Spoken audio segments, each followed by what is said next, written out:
Welcome back to the channel. In this video, I explain hashed mobile app review to see it worth using. So to get started with the analysis and the breakdown together with the downside about this mobile app review, which is hashed mobile. So to get started, hashed app gives you a second number for calling, testing, and useful for privacy, dating, business, or travel. It supports number in multiple countries like US, Canada, UK, and include features like voicemail, voice call forwarding, custom greetings, even encrypted messaging. It works over Wi-Fi or data and offer a flexible pricing ranging from pay as you go to unlimited monthly plan. The app is easy to set up and help keep your real number private without needing a second phone or SIM card.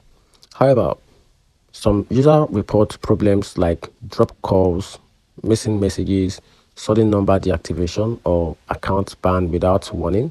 Customer support is also sometimes slow to respond, while many users are happy with the app for short-term or light use.